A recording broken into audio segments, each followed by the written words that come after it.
Okay, I think we can start this roundtable, which will officially inaugurate the activities of the LIMS, the Interdepartmental Laboratory Memory and Society, which is co-managed by the Department of Humanities and the Department of Sociology.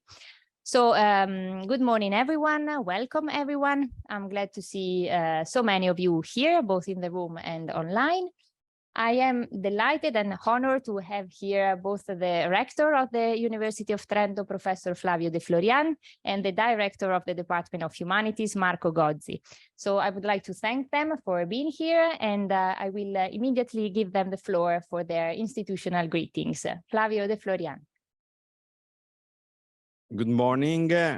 Thank you for the introduction. It's really a pleasure for me to be here today for this first event organized by the Laboratorio Interdipartimentale Memoria e Società. It's a pleasure for me because I have understood that it's a laboratory really interdisciplinary, dealing and putting together person and colleagues involved in different areas, but interested in studying in memories studies. As far as I know, this is the first laboratory in this field in Italy, and this is also very important from my side. And even because I think that this topic, it's really very important, also considering the time we are living now. I mean, memory and events that are happening at the moment. I am thinking about the war, but we can mention also other aspects. It's really very, very important in this moment. So I think that this is another example in which the University of Trento is trying to act as a pioneer in developing new areas, new topics, and as I said, I'm particularly proud to note how interdisciplinary is this laboratory, involving several departments, and I would like to thank in particular the colleagues Giuseppe, Sciortino, Maurizio, Giangiulio, which are on the table here, and which supported also the foundation of this laboratory. The fact that we are pioneering these studies, it's also proved by the fact that the University of Trento, it's the only university in Italy which is associated to the Memory Studies Associations. So I don't want to waste more time. My role here is just to welcome everybody and to wish for this first event, to wish that it's really an interesting event for everybody, and I'm sure that this is the starting point for the laboratory for the future. Thank you very much.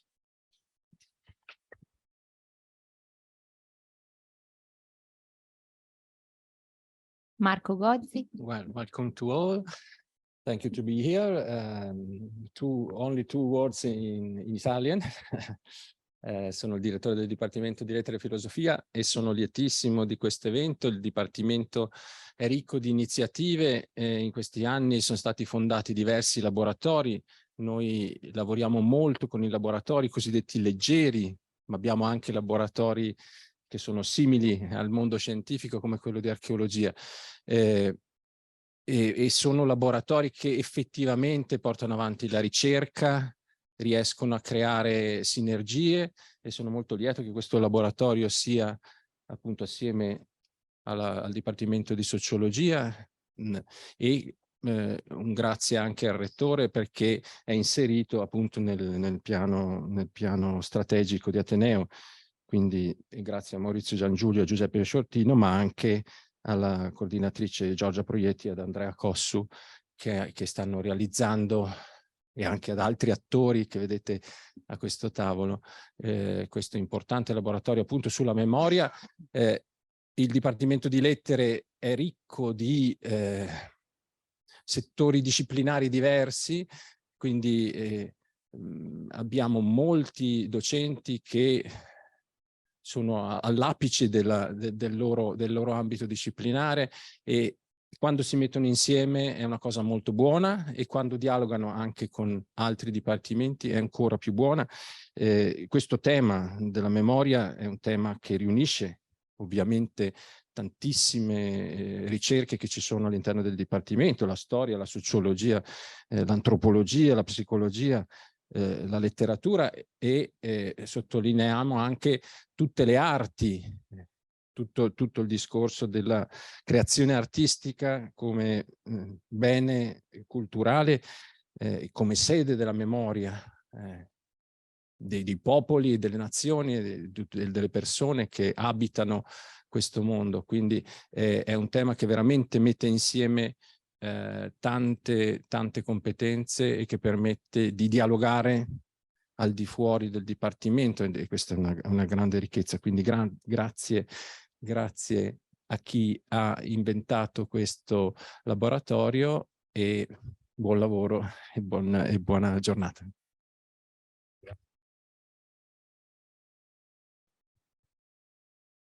Thank you very much to Flavio De Florian and Marco Gozzi.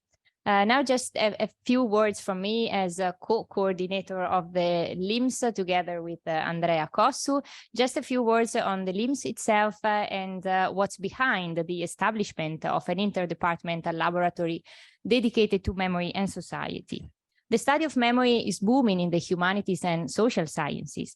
Increasingly, more scholars turn their attention to how the past informs the present and future, how people attribute meaning to past events that they haven't themselves witnessed, how competing memories of the past sustain present conflicts, and how commemoration and memory education can make the world a better place. I think we can say today that memory studies are not anymore an emerging field, an emerging research field, but display all the features that are characteristic of an established discipline and are actually going through a process of academic institutionalization. But also outside the academy, memory is booming. Statues are being vandalized, history textbooks are being rewritten, and cultural heritage is more and more constitutive of national and other kinds of collective identities. To tackle these social and historical issues and to take on the scholarly challenge, the Department of Humanities and the Department of Sociology have established this common laboratory. The two departments have long-standing traditions and reputations of excellence, for instance, in cultural sociology and cultural trauma, mnemohistory, and anthropology of the ancient world. As the first proper interdisciplinary memory center in the Italian universities, the lab will bring these expertise and interests together and will provide a framework for innovative research activities, discussions, and debates among memory scholars on the big questions that are driving the field, engaging with memory from a variety of disciplinary perspectives. As an ancient historian and memory scholar at the same time, I would like to remind that in this department, the LIMS works closely with another lab of the University of Trento, LABSA, Laboratorio di Scienze dell'Antichità, which is directed by Maurizio Giangiulio. It was there in the framework of the LABSA that the potential of memory studies in the field of ancient history was first brought to the fore here in Trento, thanks to Maurizio Giangiulio first, Elena Franchi, and myself. Cooperation and dialogue with other memory centers is crucial to the lab's aims. The lab is affiliated with the Trame Center, the Center for the Semiotic Study of Memory in Bologna, which is directed by Francesco Mazzucchelli, who's here with us online, and the Memory Studies Association, which, as I think most of you know, is the most important professional association for memory scholars, memory studies scholars. I think it's enough for now. Just allow me some thanks. I would like to thank Giuseppe Sciortino and Maurizio Giangiulio, whose joint effort ultimately made the lab possible, Andrea Cossu and Elena Franchi for the exchanges of ideas, and last but not least, Thomas van de Putte, who is hidden behind the screen, former postdoc at the University of Trento, now at the University of Leuven, who has shared all the work with me so far. I would like to say that without his help, we wouldn't be here today. Finally, my thanks and a very warm welcome to our guests today, Francesco Mazzucchelli and Mario Panico from Bologna, from the Trame Center. They were supposed to be here in presence, but unfortunately they are stuck in Bologna due to a last-minute train strike. And Sara Gensburger. Sara Gensburger does not need any presentation. She's an outstanding memory scholar, political scientist, a sociologist, from the French National Center for Scientific Research, and she is current president of the Memory Studies Association. That's it for now. Thank you again to everyone for joining us today, and I'll leave the floor to Thomas van de Putte, who will moderate the whole roundtable and discussion. Thank you, Giorgia, and congratulations on putting such a nice event together. So I'm Thomas van der Putte. I'm a researcher at Université de Louvain in Belgium, and I'll be moderating this panel. I'll just go quickly through the structure of the event. Every speaker will have 4 minutes first to answer the question, what is memory, in English. I'll be quite strict in time and use my timer on my phone to time the 4 minutes. We will go through the order of the panel alphabetically, and afterwards Sara Gensburger will have about 15 minutes to comment and to discuss all the presentations. Afterwards we'll also invite questions from the audience, and for those who are online, please write your questions in the chat so we can bring them into discussion after the presentations. Okay, that being said, I think we can start. Our first presentation will be given by Andrea Cossu, who is a professor of sociology at the University of Trento. Thank you. So we both have our timer on the phone, so no congratulations, no greetings, but the fact that the room is nearly packed and we have more than 40 people online actually puts a great responsibility on us, both today and for the future. So the question is not answerable in 4 minutes. And so what I will try to do is to restrict the domain of memory as I intended as a sociologist, as a cultural sociologist, and as an historical sociologist. I think that a good place to start is to make a distinction from the point of view of cultural sociology between memory as an outcome, a system of representation, and memory as an operation for the production, management, and change of systems of representation. And I will focus specifically on this latter point. So if we look at the trajectory of memory studies in the mid-1980s in sociology, we actually see that there have been a lot of studies that focus on memory in a particular setting: Italy, Croatia, the United States, Argentina, now Ukraine and Russia. And we see a lot of studies that focus on memory of particular events, particular persons, the subfield of reputation studies in cultural sociology and memory studies. So this is quite traditional work. And in all walks of academic life, we have done a lot to improve our understanding of how the past is represented, how the past becomes contested, and how the past is reproduced, mostly as a function of political changes, of broader cultural changes and conflicts. And that's a good way to look at memory, as both memory of and memory in. The point I would like to tackle for the next 2 minutes as a sociologist is what we can do to improve our understanding of how those representations come to life and into being. Because most of the times, we actually produce some very controversial theories and definition of how this process takes place. Usually, it's a mixture of the politics of memory. Interested groups actually push for the settlement of certain representations, but we don't look at it above this very specific level and at the level in which theoretical abstraction is possible. And that comes to the point of how memory works as an operation that is essential for the production and reproduction of cultural systems. So I think that we should distinguish analytically these two aspects.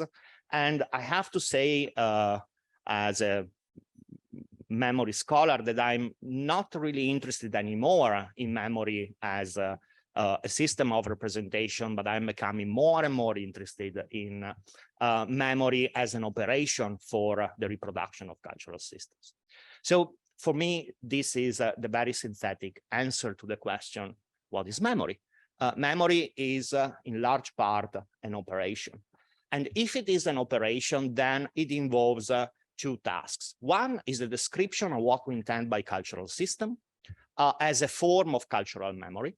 And the other one is to look at the specific operations that are available to us in trying to grasp the dynamics of this operation.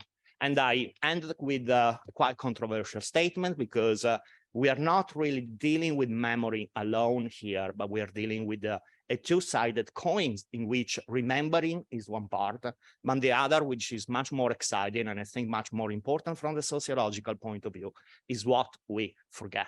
Forgetting is the real operation of memory. Hey, who's talking? And I think I'm 4:24. I'm done. Thank you.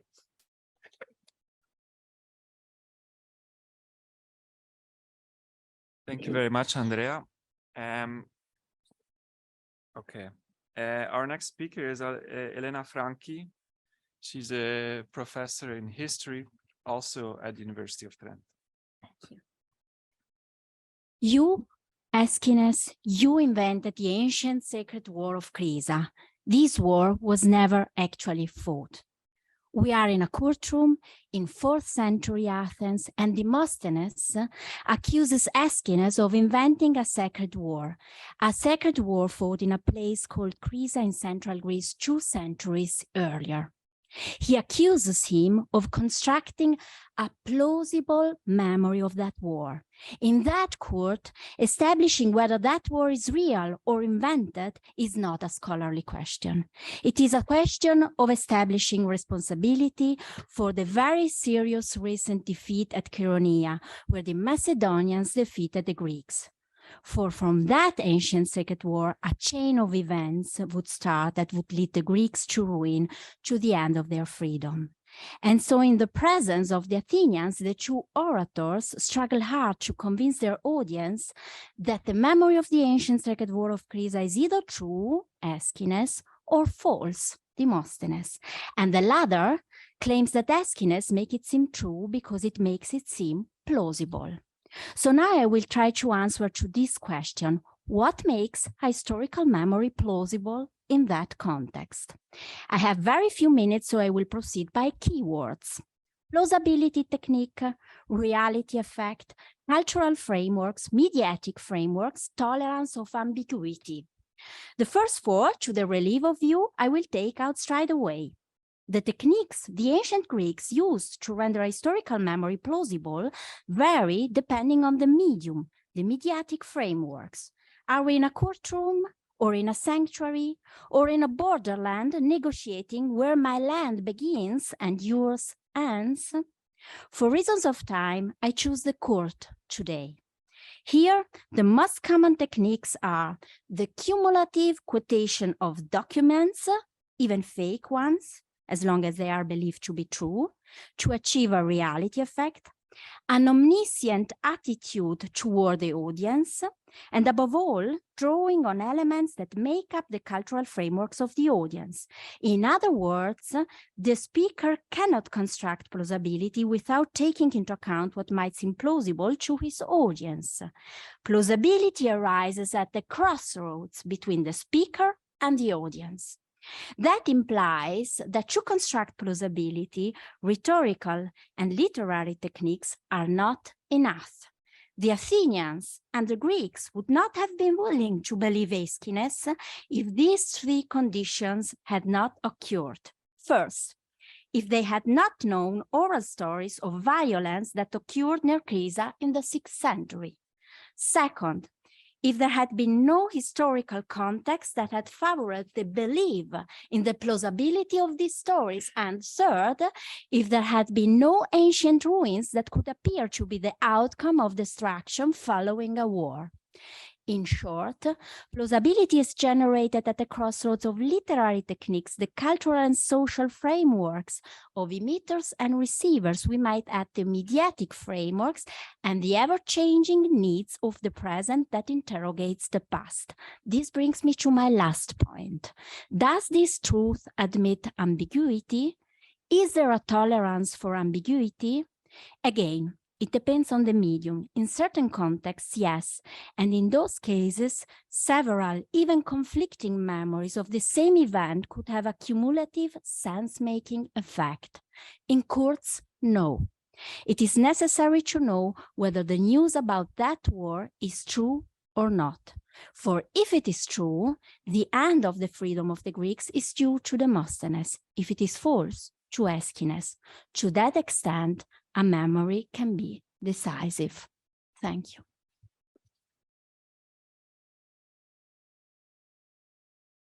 Thank you, Elena. Our next speaker is also a professor of history here in Trento. Yes, Maurizio Giangiulio.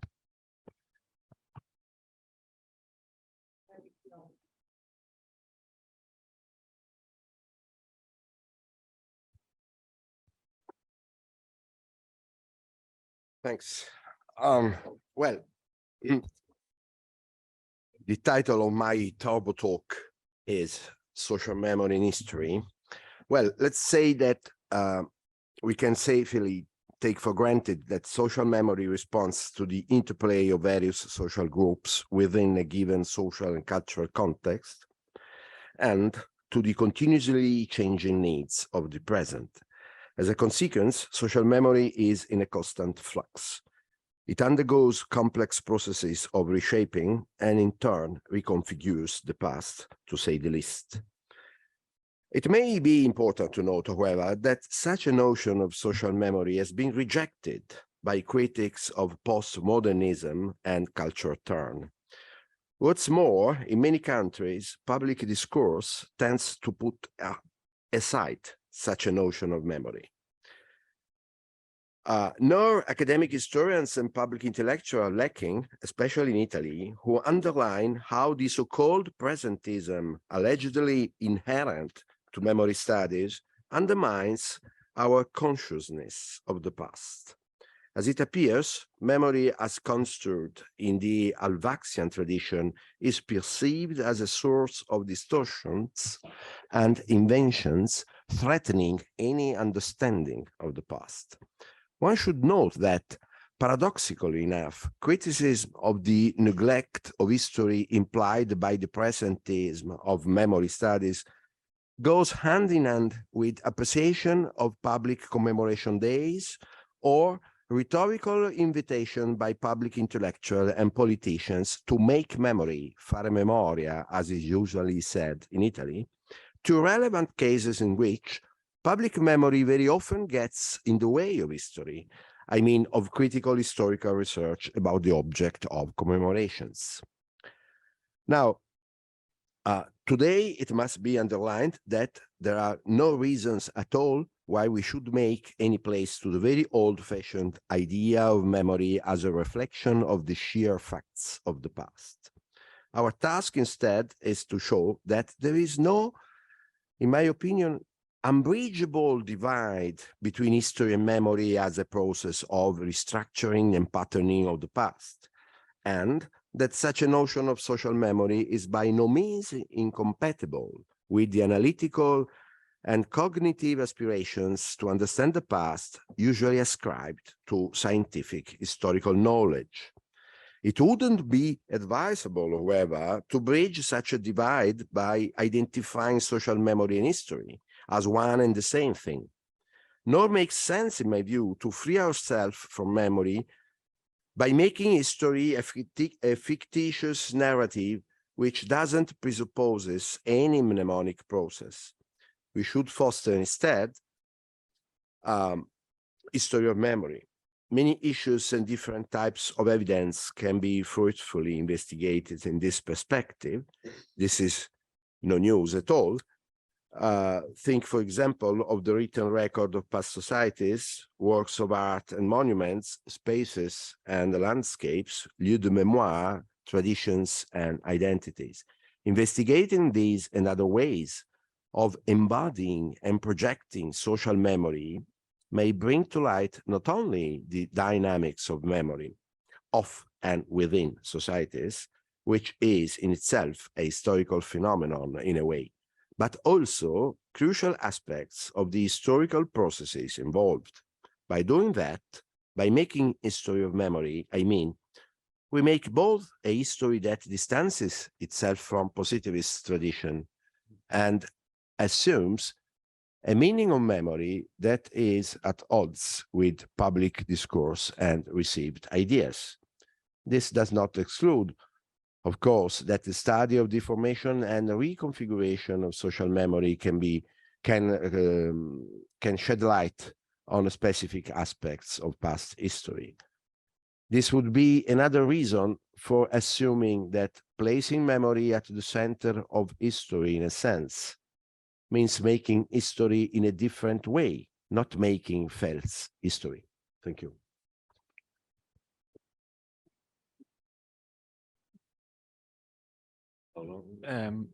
Thank you very much, Professor Giangiulio.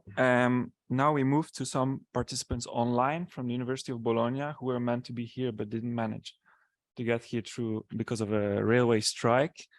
We start with Francesco Mazzucchelli, who is a professor of semiotics at the University of Bologna. Thank you very much, Thomas. Thanks all of you. Many congratulations for organizing this beautiful event and for the inauguration of LIMS. So it is, as for any of you, it is almost impossible, at least for me, to give a convincing answer to the roundtable question, to a convincing question to myself at least. Also a question that probably we have been struggling with for years, many of us. So I decided to try to answer it with a counter question that I hope will help me bring also a little bit from a semiotic perspective to memory. And this counter question would be, is memory a language? Or rather, does memory function like a language? This question may kind of sound a bit démodé. One might hear echoes of the debates during the rise of structuralism in the 60s. Think of Lacan's idea of the unconscious as language. But I think that somehow it still makes sense to ask the question in these terms. Because viewing memory as a language, I think has a number of implications, for example, for how a collective memory is generated, how we appropriate it. So according to a view accepted in semiotics, culture is indeed structured like a language, and culture is memory. So memory is a language as well. Memory then could be viewed somehow in Saussurean terms articulated around langue and parole, a kind of shared competence that belongs to all of us, something similar to what Holbrook would call social frameworks of memory. And in this view, our individual acts of memory will get their meaning through this upper systemic level. So there is no time to elaborate on this, of course, but I want to anticipate that I don't believe that memory is per se a language, but that sometimes works as a language, work as languages actually, and always kind of takes a sort of narrative form. And on this, I'm not saying nothing new. I think that we are kind of prepared to study memory under this perspective from semiotic, but not just from semiotics, from many different perspectives. I think that this is like, let's say, like a common ground for many of us. But reposing again the problem of memory as a language, if it is a language, reopens and reframes this. I think the original question: what is memory? What is memory when it's not, let's say, when it's not a language, when it's pre-linguistic, which is somehow, this reconnects to what Andrea Cossu was saying before about the problem of operation. No? When we are talking of the linguistic form of memory, we are talking of representation, but we have also this pre-linguistic level made of operation, of enunciations of memory somehow. I think that's kind of important to repose the question, to reframe the general question: what is memory? And I think also that I'm going to stop here, and hoping that there will be some time in the discussion to elaborate further on this. So thank you.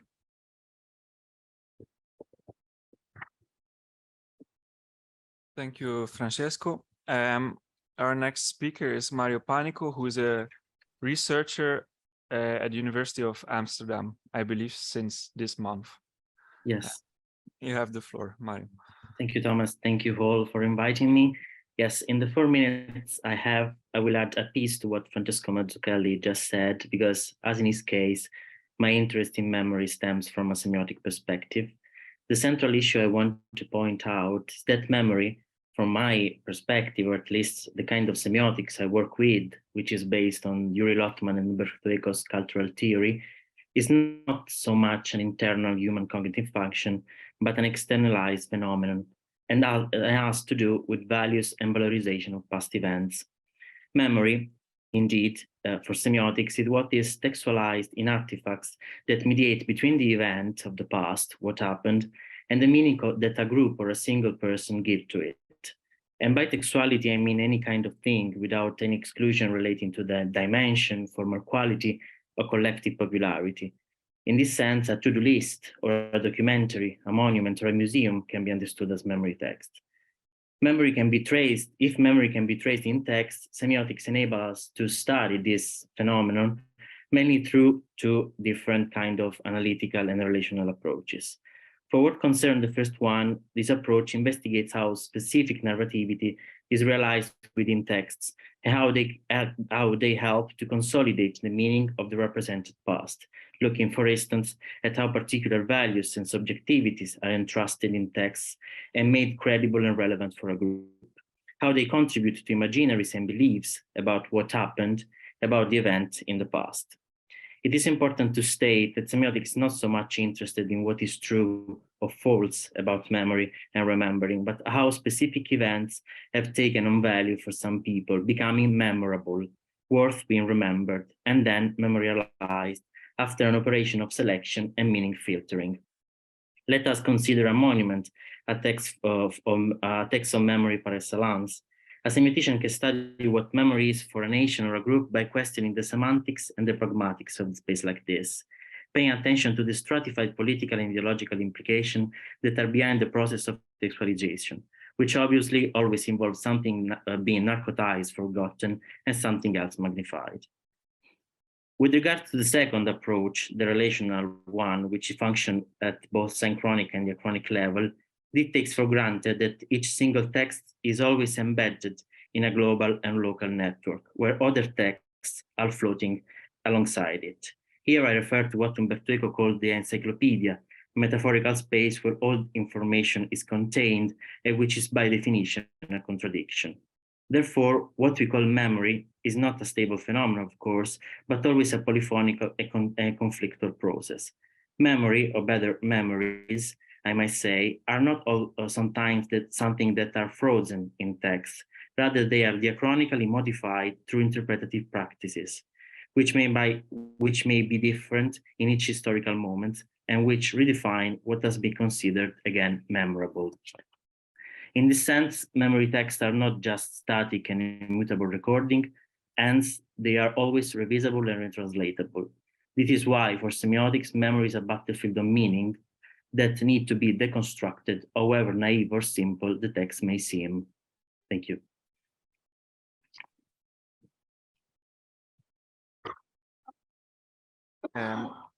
Thank you, Mario. Our next speaker is Giorgia Proietti, a professor of history at University of Trento.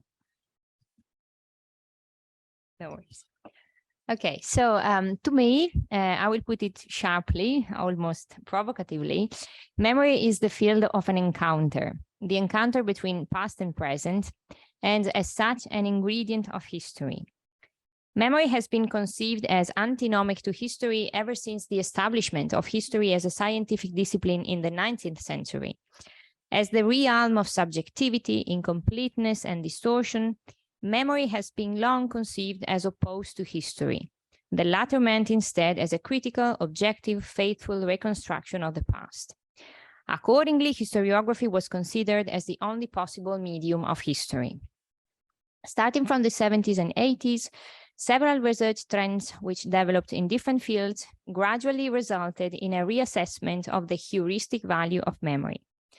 The discursive turn, which downsized the alleged objectivity of historiography as a literary genre, the decline of positivism in the humanities, the development of oral history, the anthropological study of oral traditions in post-colonial Africa, which showed how the past is shaped and reshaped continuously generation after generation according to present needs, the moral urgency to preserve a memory of the Holocaust when direct testimonies began to fade away, the rediscovery of Maurice Alvax's pioneering studies on collective memory, Jan and Aleida Assmann's studies on cultural memory, the so-called sociology of memory. The list might be, of course, even longer, but these are just a few trends that developed, mostly independent the one from the other, but that ended up contributing to the same working premise, the acknowledgement of the heuristic value of memory. I conceive memory as an inescapable feature of any historiographic enterprise. Events, as soon as they happen, enter the field of memory, which is in turn mediated by discourse and other media. It is hard, almost impossible, I would say, to separate what happened at a given point in time and in a given place from what groups, different groups in time and space, remember, think, and narrate to have happened. The factuality of history cannot be detached from the actuality of history, from how history is remembered, represented, narrated, with ever-changing forms and meanings in light of the present in each subsequent historical phase. In this sense, memory today has been reintegrated into the historian's agenda, spanning from ancient to contemporary history. Memory is acknowledged as a constitutive, albeit still problematic, still debated, element of history, as a key factor that encompasses the ever-changing kaleidoscopic encounter between the past and the present. This encounter is in turn the backbone, the engine of history itself, because human groups as historical agents over space and time also act as mnemonic communities, tied around their own vision and perception of the past, and as such, they act in the present and shape the future, therefore determining and impacting on wider historical developments. As a historian, exploring the changing memories and perceptions of the past by the different groups that share and shape segments of history is, to me, a most properly historical commitment. Every past has got its present, and every present has got its past. Where the two meet, that is the field of memory. Thank you.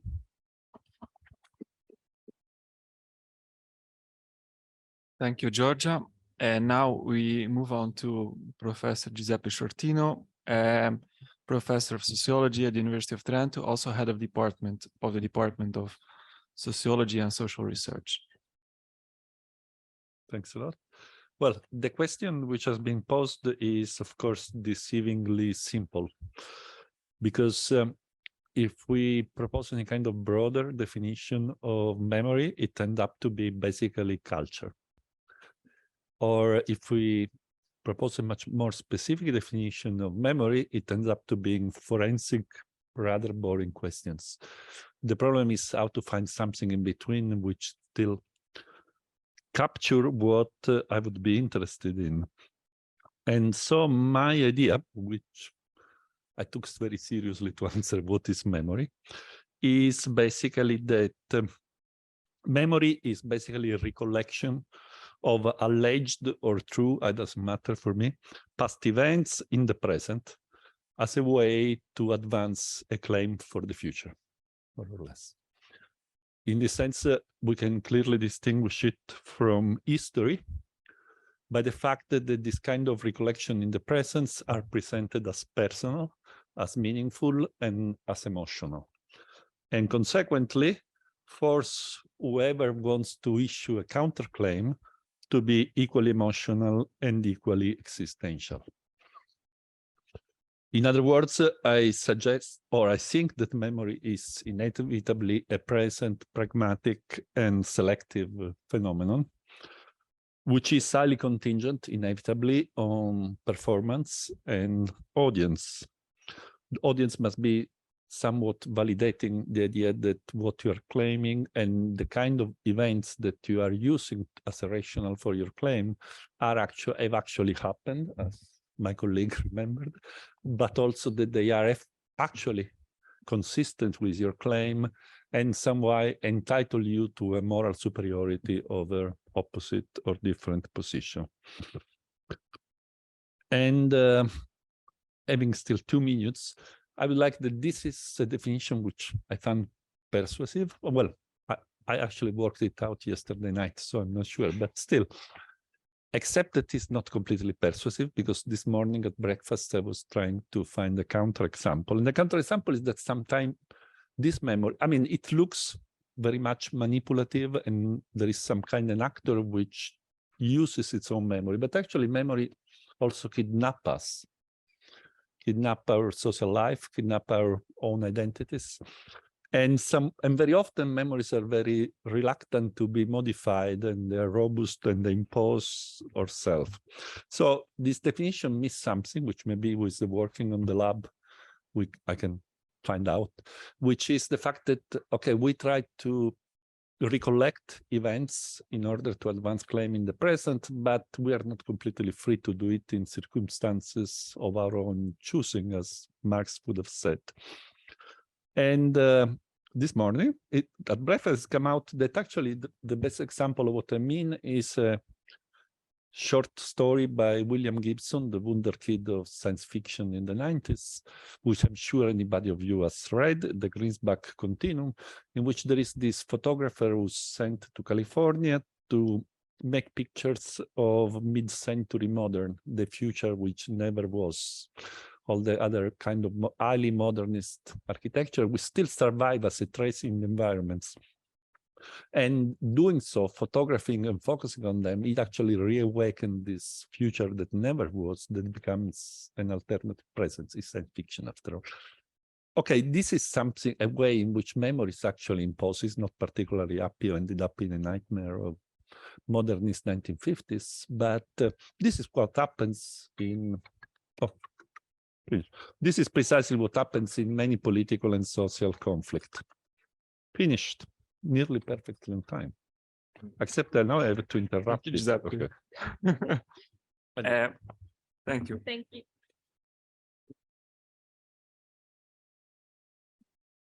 I believe it's my turn to talk now as a last speaker. So what counts for me is, it seems what counts for all the other speakers is that I find this a very difficult question, and most of my answers are preliminary answers. I can change my mind I've been thinking about them for a while, and I can change my mind soon again. That being said, for me, memory is the result of how we attribute meaning to the past. I believe that memory as such isn't accessible for us sociologists and humanities scholars because it's located internally in the human body or brain, or both of them. What I study, however, and what I believe we can have access to are the moments, the situations in which some of these memories become externalized as acts of remembering, in which we explicitly refer to events in the past. These references, these acts of remembering, happen mostly in spoken and written language, but they can also happen through the making of images, bodily movements, etc. So far, my attempt to a definition of memory. I think it's important to say, or at least try to think about, how memory studied through acts of remembering can stand apart from other big totalizing concepts in the humanities and social sciences, such as culture and cognition, for example, or just to name two. I think part of the answer lays in the explicitness and in the externalized aspect of memory. The explicit nature of acts of remembering, I believe, makes them stand apart of larger concepts of culture, which assume also a sort of implicit element. And the fact that acts of remembering are externalizations make them also more specific than larger concepts of cognition. But these are things to be debated forever. In my own research, I look at three different and interacting dynamics when I interpret acts of remembering. I believe that what and how we remember is influenced by, first, cultural factors, which are larger, more stable meanings shared within a group. Political institutional factors, so how those meanings are used and abused by the powers that be. And interactional factors, which are the norms and expectations that are governing certain situations. And I try to take into account these three these scales of analysis when I look at acts of remembering.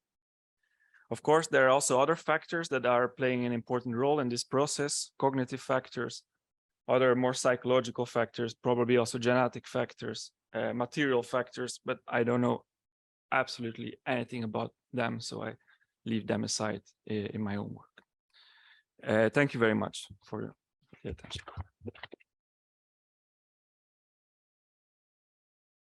So we've arrived at the end of the Turbo Talks, perfectly in time. So we can now pass on the mic to Sarah Gensburger to try to make sense of all of this in 15 minutes. Good luck. Thank you, Thomas, for this nice present.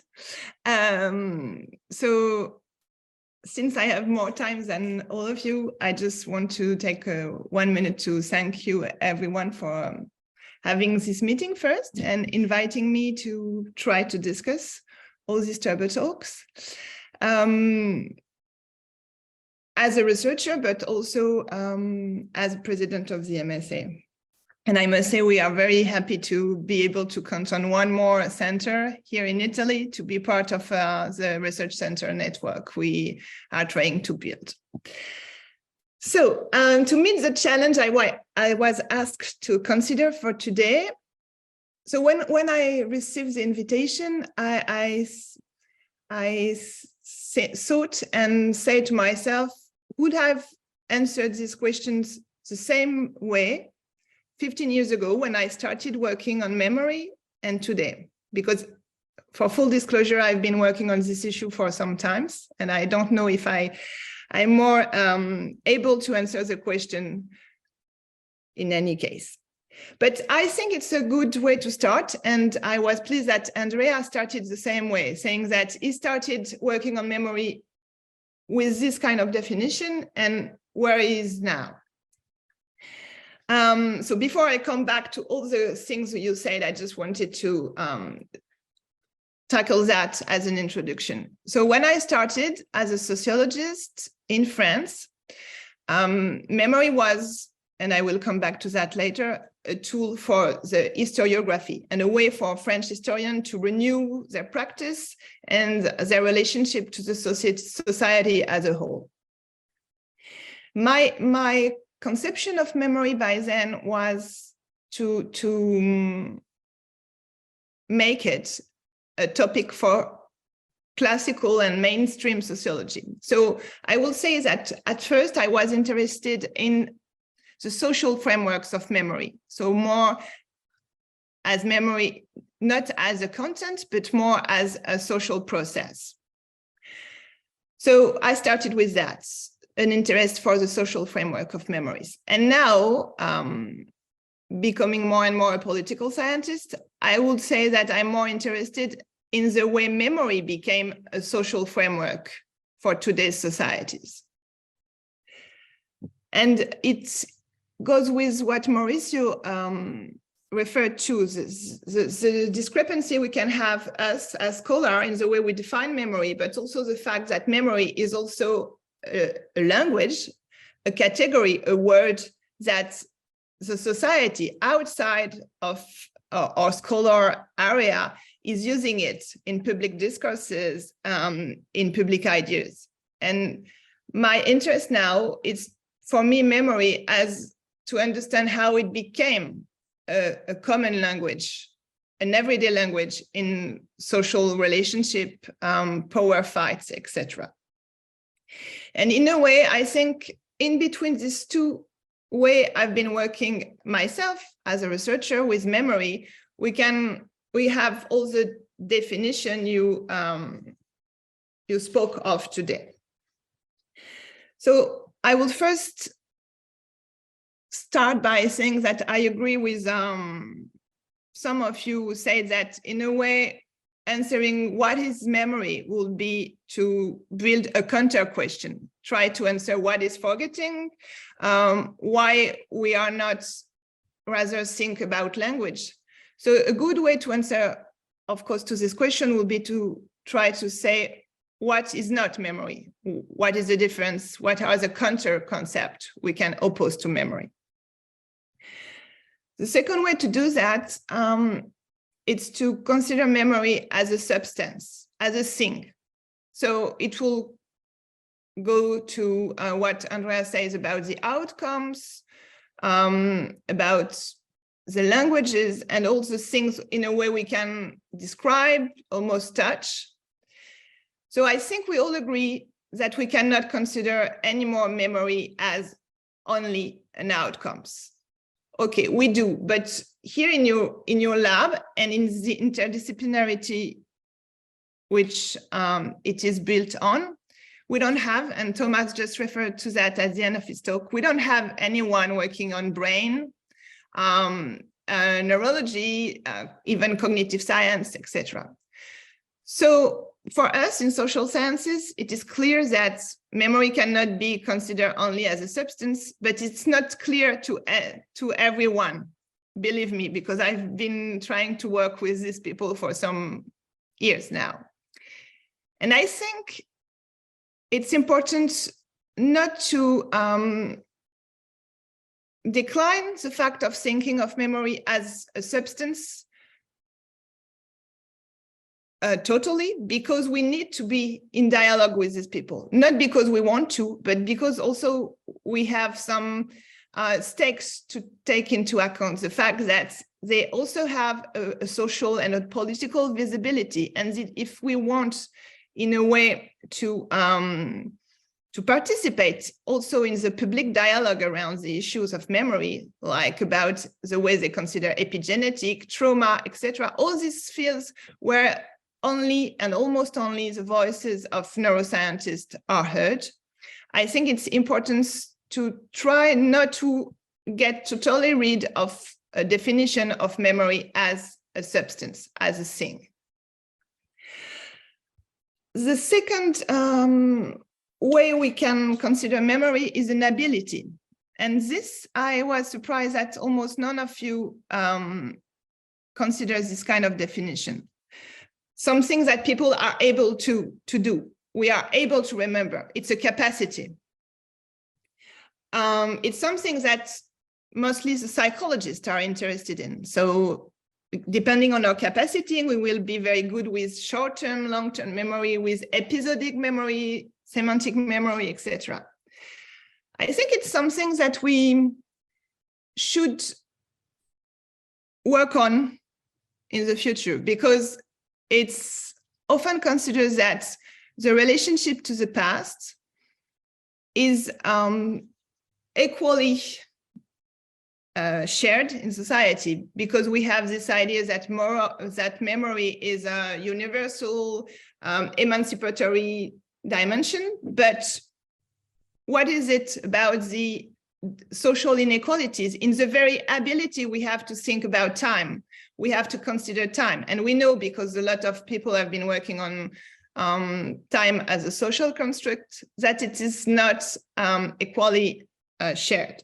So I think us as social science and people working in the humanities, we should also consider the dimension of memory as a capacity. Third definition, and I think it's the most controversial one, is memory as a process or as an operation, as Andrea used this term. And I think we all agree on that now the core definition of memory in our field will be memory as a process, as an operation. And I think we also all agree that this operation is mainly a relational one, an interaction between people. It's not an internal one, as I think it's Mario who makes this distinction between internal and external. But it's not external, fully external, because it's really in this interaction.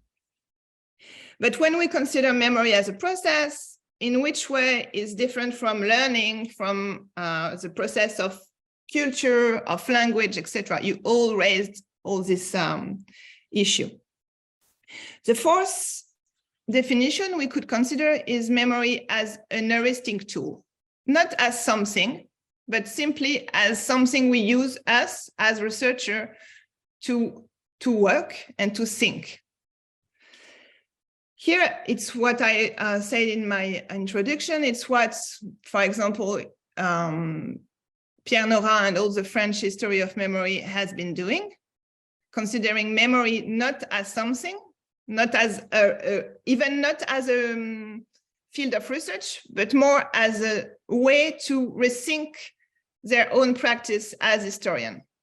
And that's why, in doing that, in a way, they despise totally memory as a legitimate field of investigation, because it was a way for them to rebuild a new format of historiography. For those who know me, of course, it's not that kind of use of heuristic tool that I would advocate, but I think, and it was very interesting, Giorgia, in your presentation, you start by considering what memory is, and at the end you said the field of memory is. So you start by the object, and at the end by the definition of the field. So in a way, one way to answer the question today will be, is memory anything else than a field of investigation for humanities and social sciences?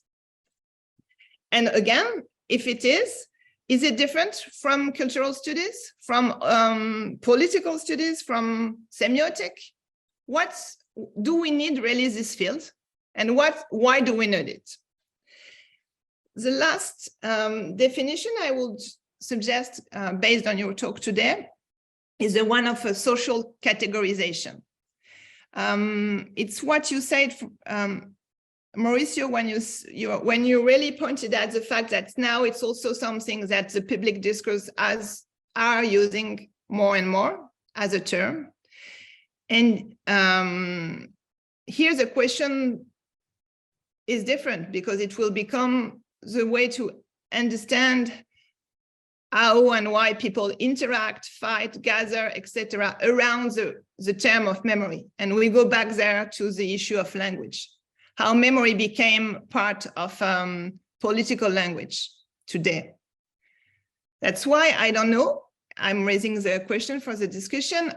Is it the same to speak of memory in ancient Greek than today?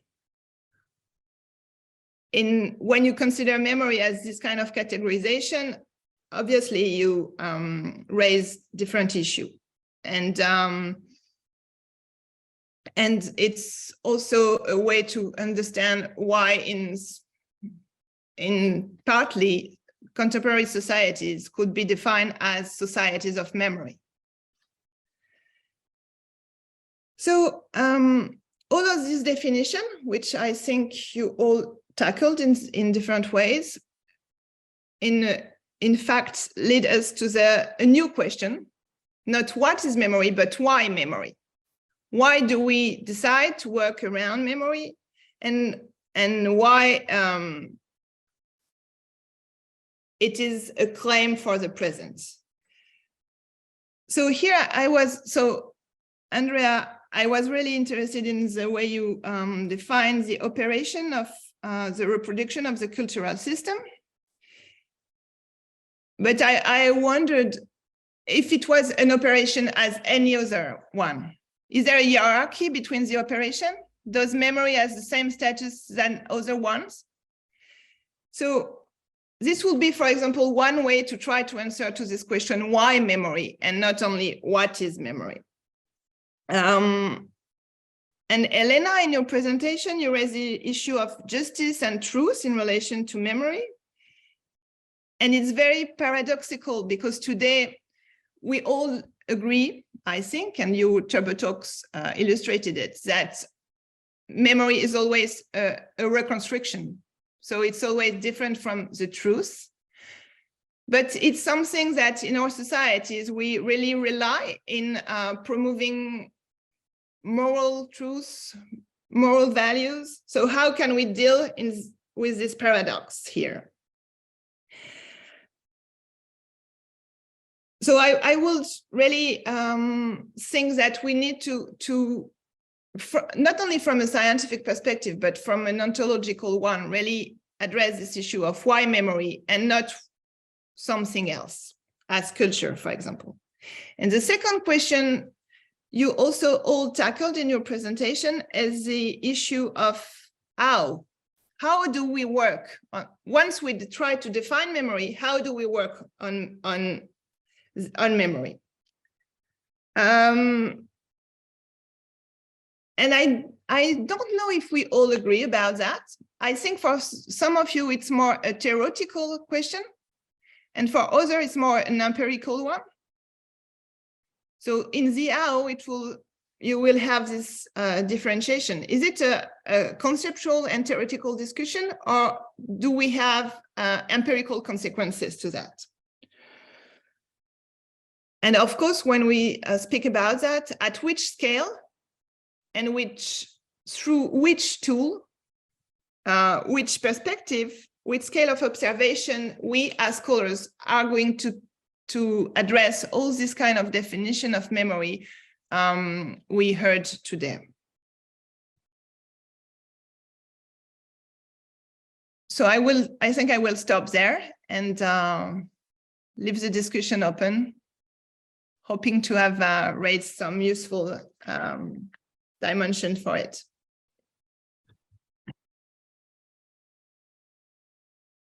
Thank you. Thank you, Sarah. It was brilliant. I propose we gather a few questions from the audience before we start responding, or would some of you already want to respond now? Okay, we take first our questions from the audience. For Zoom participants, please write your questions in the chat.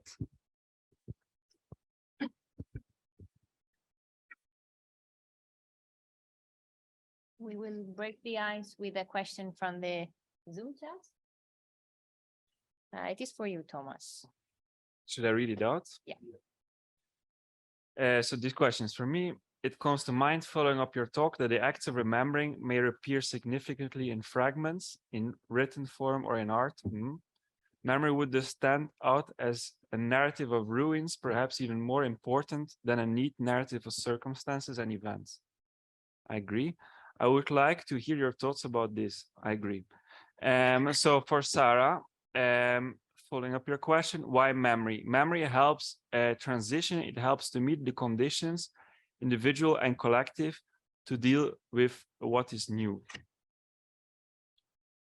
So, yes, I agree with anything that is being said here. What more can I say? Indeed, when I think about memory, I mean, we just published a special issue of Narrative Inquiry on memory and narrative. And indeed, acts of remembering are often externalized as messy narratives about events people haven't witnessed themselves personally. So in that case, I fully agree with the statement. I don't know if Sarah, you want to reply to the comment made here. I can say something, but also I think maybe some of the panelists would like to rebound on such a question. So first, when I was asking why memory, it was also as an internal question for our field. What do we need memory for as researchers? But to answer your question, this is one of the core issues because memory is considered to be about time, which is true, but even the very definition of something being new can be really discussed, because in a way the very topic of memory is the one of continuity. Is memory about continuity or about change? If I refer to the Alvaxian tradition, I will say it's more about continuity as a start of departure. And that's why, in a way, we could consider that there's no initial event in some of the work we can do around memory. But I see there out behind your question the fact that you also refer to the political and use of the idea of memory. It has a healing virtue in what you say, and this maybe I'm not sure it is always the case that it helps to deal with something which is new, because it can help to do it, but in which way? In resisting it, in rioting against it, in which, if you want to define politically the way you deal with the new, it's not predefined in the very concept of memory. That's why also something we didn't put into the discussion today, it's the issue of power. It's not been discussed, and it's something maybe we should bring back to the discussion.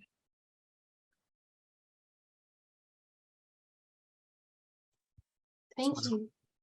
Someone else wants to respond to the final comment? This question. So we have another question from the chat from Sanyukta Roy from Roorkee University in India. She says, I'm working on transcultural memory and temporality in the context of South Asian migration fiction. I have a question in relation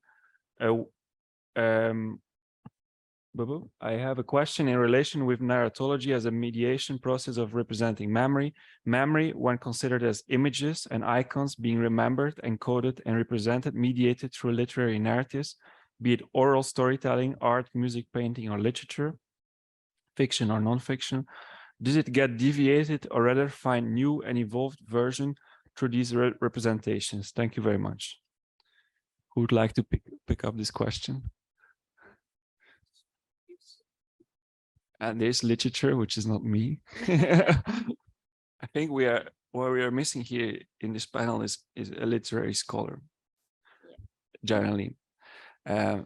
Because I think the most innovative theorizing in the field of cultural memory studies in the last 20 years has been happening in literary studies. And I think these people would be better placed to answer this question. So I'm really going to answer this question. Please. I think if I can say something. I think this question brings us back to the distinction between memory and forgetting, because when you ask, does it get deviated or rather find new and evolved version? Can memory be something else? I think we all agree that not. The very process of memorialization and remembrance is always a deviation and an evolution. It's never a reproduction. So maybe it's also because you consider, and a lot of researchers, it's only your case, not only your case, a distinction between a good transformation and evolution and a bad one. So where do we also put the limits in terms of normativity in the way we deal with memory? So it is also something we need to keep in mind when we try to reflect on what is memory. Is it also a normative definition or not? I would maybe also add, I think it's quite obvious that with every new representation or reactualization of a certain memory narrative, there are small changes to its form and content. However, I think what a lot of literature in the field in literary and cultural studies is showing that there are certain, especially literary representations of memory that are quite stable and continue to be important sense-making devices for us. So there is the work, for example, on Homer by Astrid Earle, in which she shows that Homer, after 3 millennia, keeps on being reactualized and represented as a memory narrative that should help us in making sense of something that is happening around us, just as one example. So I think there is, of course, small changes through reactualization, through representation. Concept and forms are constantly changed, but there are also certain meanings that remain quite stable. I don't know if this was the answer was actually answering the question. Another question? Thank you so much.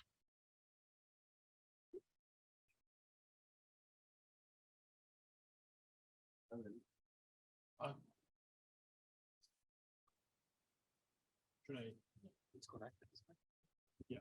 So thank you everyone. Also on my side, I have, let's say, 2 questions, hopefully related to each other and mostly devoted to charting somehow for myself, for my own understanding the scope of the laboratory's activity. I bumped into a very recent book called Empires to be Remembered, Ancient World Through Modern Times, which was a collection on essays on so-called forgotten empires through world history. But the editors, justifying why they put this empire there, mostly said, well, we put them in here because usually they are not the main scope of historiography on empire. Kushan Empire in Central Asia, South Asian empires, nomadic empires in North America. But there was not addressed the issue why they were not mainstream in the academic field.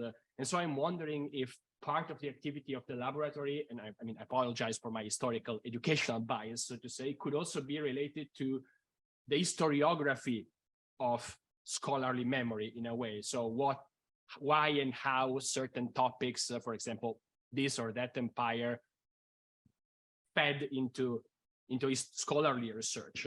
And the second question is related to which kind of cultural social memory could become the scope of this laboratory. I remember in 2010 an article by Nicola Di Cosmo in an edited volume on spending time in ancient Greece on how Chinese historiography constructed the other. And so I'm wondering if besides the Greek and on the ancient field, the Greek and Roman memory, there could be scope for other cultural memories to better understand how these mechanisms worked also in the ancient world. Thank you. I think this is a question for the historians among us.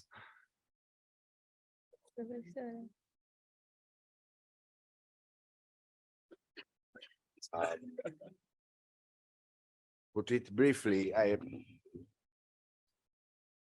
as regards the first question, I think that how publishers legitimate a new book is a question of rhetoric and not of memory. A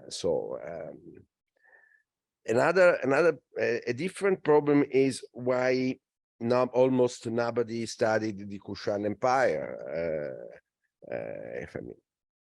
But I don't think that it's a question of memory again. It's a question of ideological orientations of Western historiography, I think. This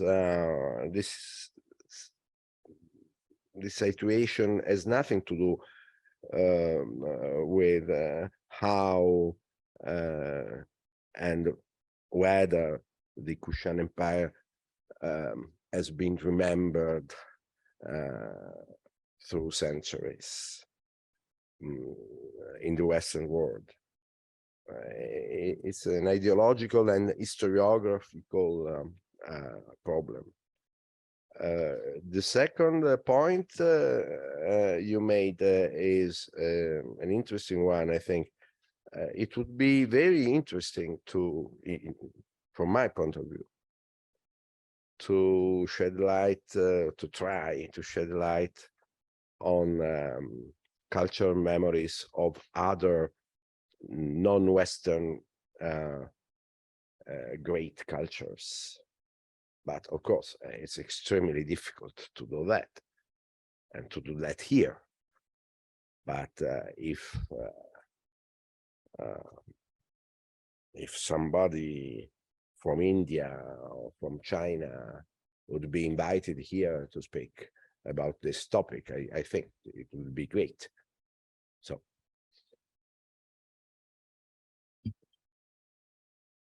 Maybe Sofia Graziani would help somehow here in our department. She's also very interested in commemorative issues concerning the history of China. So, yeah. A contemporary China historian. Actually, maybe she was online at the beginning of the talk, but then I thought that she has some academic commitments or something. I just wanted to add that there actually is an expansion of memory studies in both towards a southern and the eastern direction. So maybe the LIMS could meet with a wider direction in the field in this sense.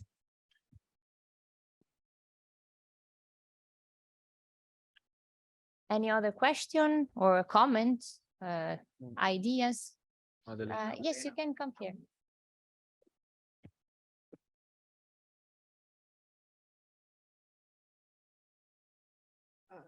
Thank you very much for your talks, and I don't know how to turn this down, but okay. Thank you so much. So first of all, I have to apologize because I asked a very similar question at the conference yesterday, but I was wondering if you had any words to spare about the role of material objects on perpetuating memory, such as monuments and such, and how stuff that is beyond cognition can help or counter memory. Thank you. I'll pick up the question. Okay. I can answer maybe from the point of view of an ancient historian. Of course, we have traces of the past, physical, monumental traces of the past, of material objects, material culture.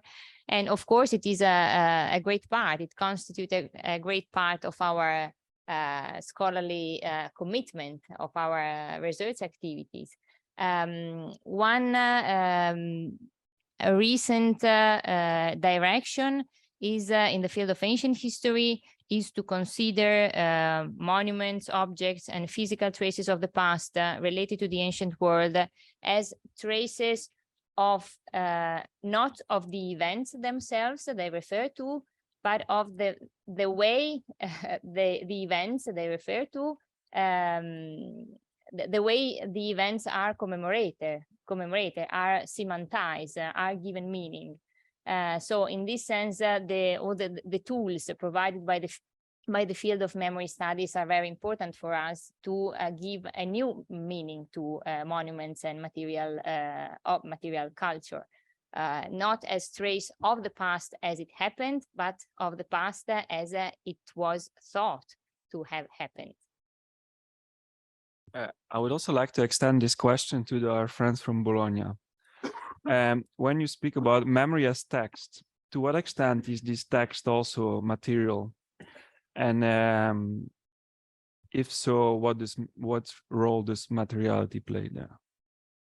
Yeah, thank you, Thomas. I will reply briefly on this because one of the examples that I pointed out was about space and monumentality indeed. Yes, text from my semiotic perspective, they are materialization. They are material object, like, as I said, a monument or a documentary or a novel could be considered a text. What I think is important in this aspect, in the consideration of what Giorgia just said about the fact that monuments and material objects are not representing the event itself, but how people decide to give to those texts value in their specific contemporary situation. I think we should, again, I repeat what I said, take into account the problem of value in relation to what is memorable for a specific society and what is memorialized.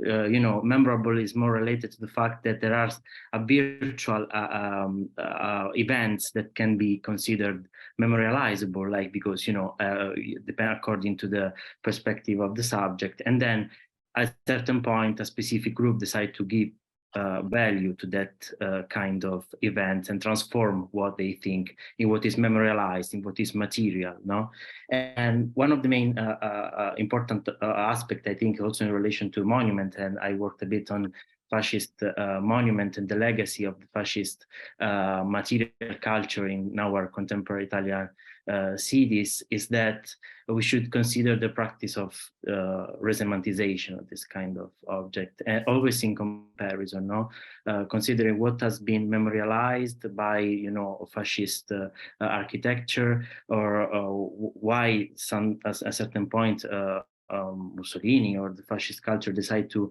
give value to that, and what kind of values now are raising up every day through bottom-up practices. Always in comparison. I have this idea that when we are working on memory, we have always to consider, of course, diachronical relationship, but also syntagmatic and paradigmatic relationship between the material object we are considering. Always the relational approach, I think, in order to consider for difference what are the new value that are given to material culture, to monuments. Yes.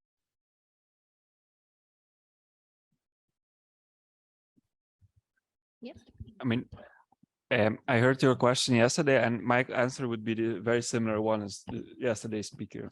So when I study active remembering, there are always material factors. There is always text that either limit what is possible to be remembered or afford something to be remembered. Stuff that is there in the situation that most of the time can't be ignored, and that is part of the setup of the act of remembering. There are many questions in the chat. They are very long.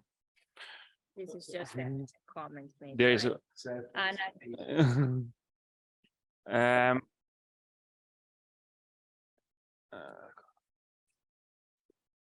right? Okay, we can go here. Brahim Thank you very much for the discussion. I'm a PhD student from Morocco. As someone who studied linguistics and is fascinated by the field of memory, I am trying to expose the two and try to find relationship between the two. I have no question, but I'm seeking. Do you think such a memory will, such a Freudian slip, such a marriage will work? Yemurai, my name is from Zimbabwe. My question is for the first speaker, Andrea, who talked about forgetting and remembering. We had a genocide in Zimbabwe, and the question of forgetting or remembering about the event has been discussed for a long time. There is remembering in order to forget, and that's for the victims, and forgetting, letting bygones be bygones from the side of the perpetrators. In your opinion, what could be viable, remembering or forgetting? What a question. Yeah. And so thank you for, I think it's a very difficult question, and I'll try to frame it in a way that I can address it. And as soon as I framed it, I give the floor to Giuseppe, who is a scholar of trauma. So the thing is, the main point that the question arises is the fact that we should never take for granted that memory work is the same in any given society. There is fragmentation, there is a lot of differentiation, and the way certain groups remember one particular event is not necessarily the way other groups within that particular society remember that event. And sometimes when I was speaking of memory of and memory in, I was speaking implicitly against the tendency of many memory scholars of a couple of generations ago to provide us comprehensive studies of memory of X in setting Y. And I've been guilty on that with my PhD dissertation, because I was basically doing a dissertation on the memory of the resistance in Italy in a particular temporal setting. And that's one of the reasons that I slowly drifted apart from memory. So the point is that we should start, for example, from one very compelling distinction that Bodnar makes between official and vernacular memory, and look at the ways those memories are produced, circulated, silenced in many cases, only to resurface in very different form at some other point in time. Then there is another way to look at it. There's been a lot of discussion in our cultural sociology milieu about the relationship between cultural trauma and memory. And the way it works, the way carrier groups actually make claims about the fact that certain sectors of a population have been traumatized. And one of the things that I would like to highlight is that either it is a consensual process, and we can see the way it develops in more formal ways or informal ways. Think about transitional justice, reparative history, etc. And the other one is to look at the specifics of the trauma process that, for example, I studied more than 10 years ago with a view on claim making, and Giuseppe studied more recently with his work on migration and on trauma in the Eastern border, which is a perfect way for me to actually give the floor to Giuseppe to solve this very nasty issue. Which is basically shifting the bucket to somebody else. Well, the problem is I don't know anything about Zimbabwe, and I would really restrain myself from telling how other contexts should be studied. But in general, I think I can suggest two very kind of cautious precautions that we should start using when we study genocides or other horrible events. The one is a kind of admission, which unfortunately the world is full of evil, and not all holocausts, not all tragedies gets remembered. Actually, most of them end up forgotten. which is very sad, of course, which is particularly for the victim, which would deserve memory and recognition. But let's say this is, again, it's a claim which in the human rights community is always done, but sociologically is meaningless. Most of this stuff just end up forgotten. The second, which has been, I think, proven over and over again, is that the people who actually do the remembering of these really tragic mass events are hardly ever the survivors of the genocide or the other mass killings themselves. Very often, and I mean, I did a brief study in Cambodia when I was young, and I can guarantee that it was the same. I mean, the people who survived don't want to talk about what they've done. They want to forget. Okay, this is another case in which forgetting is a very important part, even if it's not particularly easy. It's usually people who are not directly involved in the events, but who can claim the event, can use, I mean, I go back to my idea, they basically can recollect these events in order to advance a claim to justice, recognition, reparation, or whatever, which makes this event culturally meaningful. That's not my idea. I mean, actually it was Ron Eyerman with his book on slavery to show how slavery in the US was become an object of remembrance, and not with the people who had actually experienced slavery, but actually with the intellectual in the North, who basically worked hard to define it as the quintessential Black experience, even for people who never experienced slavery in their life and whose family had never been slaves themselves. Does it mean that this is only politics? Of course not. Clearly, there are several reasons for which human groups wants to reconstruct their past and get a meaning of their past that highlights their survival existence. As a scholar, I think we should never forget that this is basically the ambition of Benjamin Angels, trying to reconstruct the past and making it whole, but it never works, really. It never works as we want.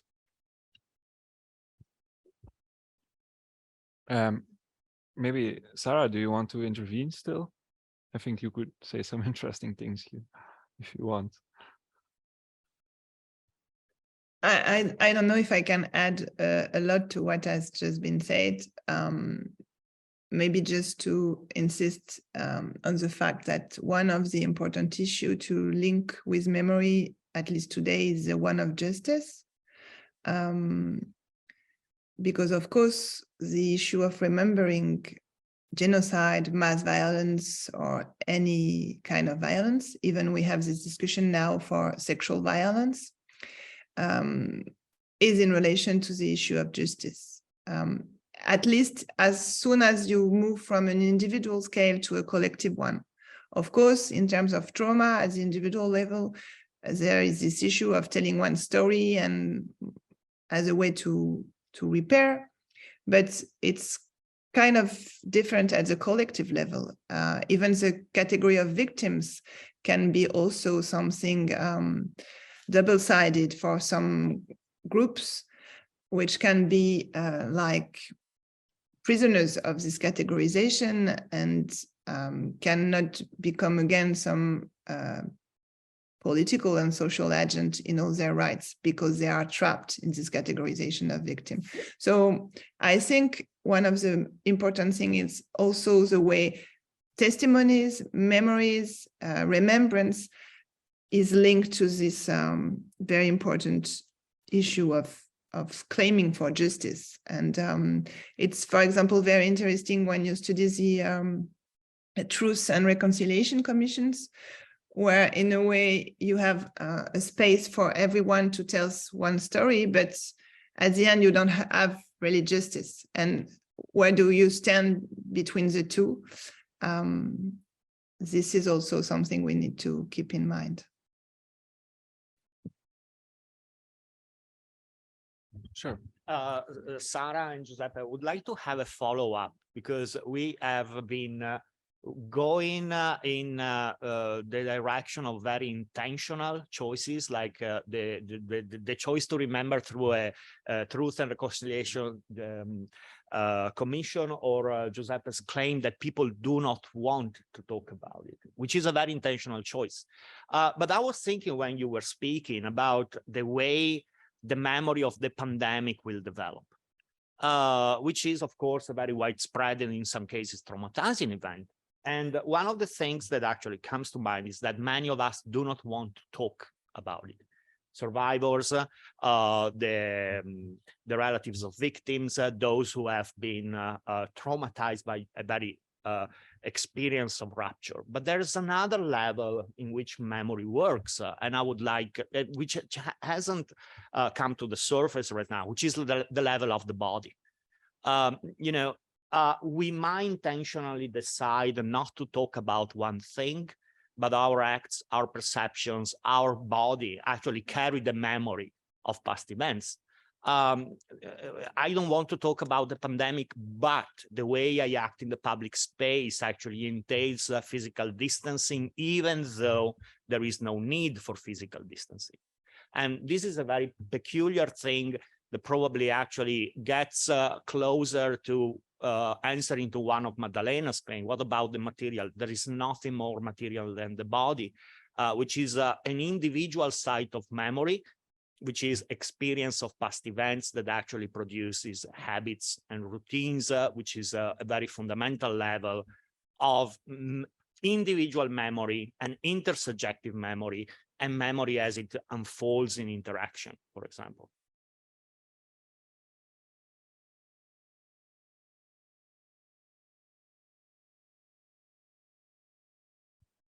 Memory of the, well, the only stuff I can say, because I'm pretty sure, is that around early 2021, after a long meeting with in Il Mulino, in which many people had claimed that the pandemic had been changing everything and it would have been the defining event of the epoch, I took like 10 minutes with Google Ngram to look at the Spanish flu on the newspaper of the time. And the result was that 8 months after the end of the pandemic, nobody was talking about the Spanish flu anymore. So I thought, okay, 8 months. I was wrong. It was about 3 months for COVID. Everything is quicker now.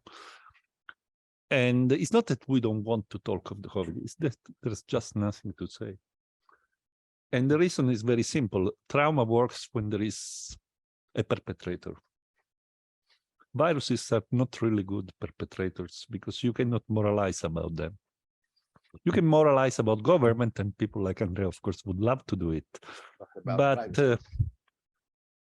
you know, at that point, it's gone. Those governments are gone. Those perpetrators are gone. Why wasting time with them? And viruses are not good. So, I don't know. My bet would be that it's not that we don't want to remember. We will just not remember. There are more interesting stuff. Yeah, give a very Laturian answers, viruses are actants. And so if they act, they have capacity to actually produce outcomes in the public space. Sarah? Sarah? I don't know if I will be in between the two, but I think this discussion brings us back to something we didn't really address so far. It's the issue of structure. And in a way, structure or organization could be the equivalent of body at the collective level. So, for example, and as you spoke of the Spanish flu, there's been a piece about the memory of the Spanish flu, claiming that you could say, okay, it's not been remembered, like not a lot of monuments, artifacts, etc. But it's been remembered in the way it changed a lot of process in some organization, like in the organization of health, infrastructure, etc. Spanish flu changed things.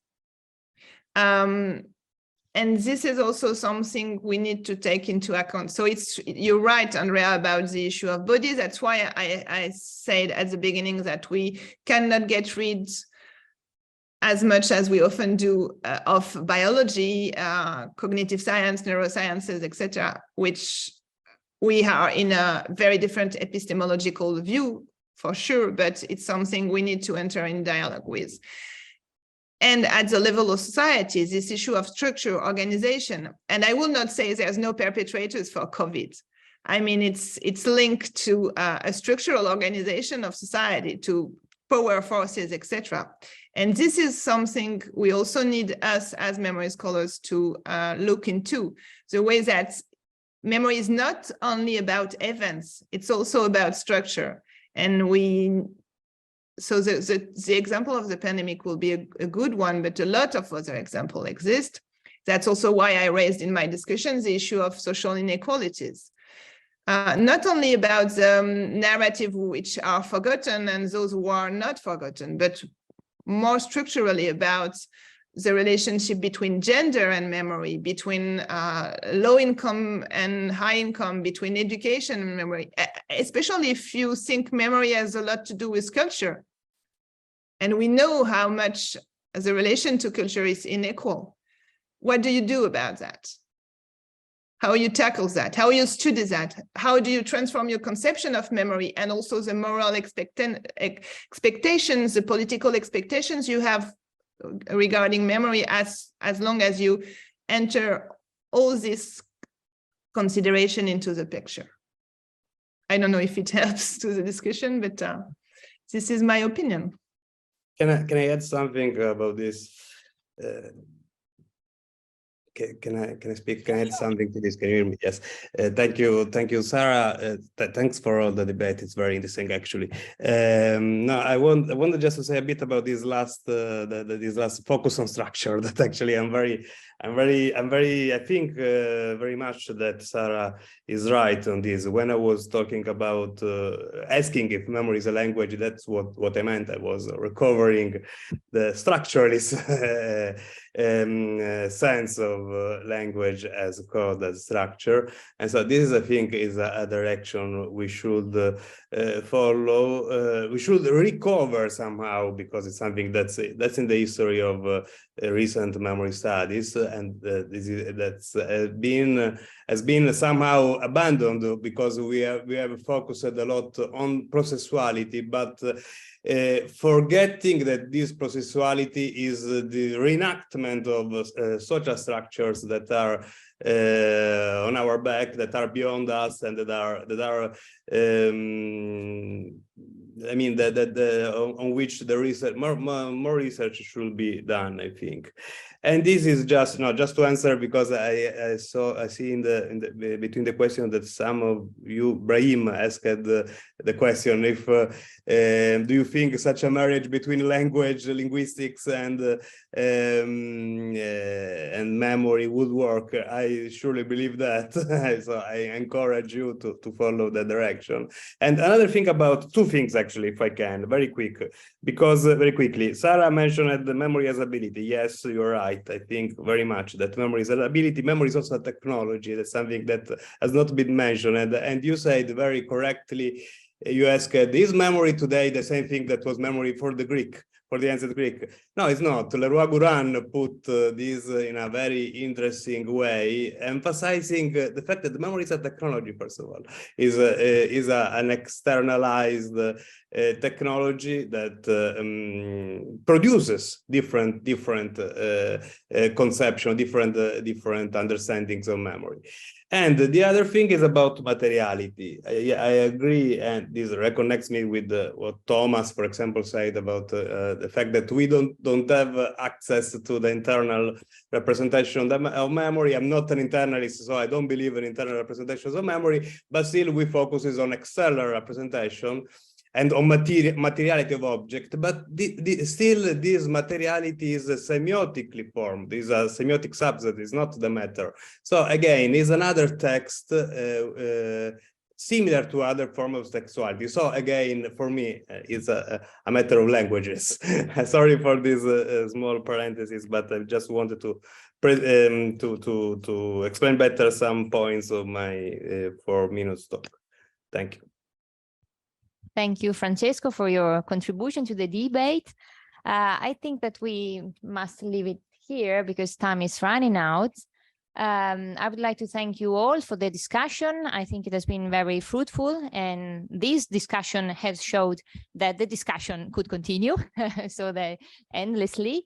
From this consideration comes my invitation to any of you who is interested in memory from any disciplinary perspective to get in touch if you'd like to suggest and exchange ideas and discuss topics, and also to be included in our mailing list so that we can keep you posted about our future initiatives.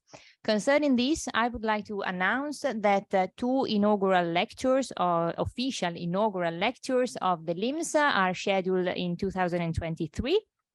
In the second half of February, on a date which is still to be defined, Aleida Assmann from the University of Constance will be speaking about European cultural memory and the European dream. And on November the 9th, Carl Joachim Hölkeskamp from the University of Cologne. Hölkeskamp is a star in the field of Roman history, but also an outstanding memory scholar, will be speaking about future pasts, Augustus and the power of history. Of course, the 2 lectures will be advertised in due course. So thank you once again to all of you as speakers, and to any of you, to Sara Gensburger, Mario Panico, and Francesco Mazzucchelli. We hope you can be here in person one day. Bye. Thank you. Thank you very much. Thank you. Okay. Goodbye, everyone. Thank you once again.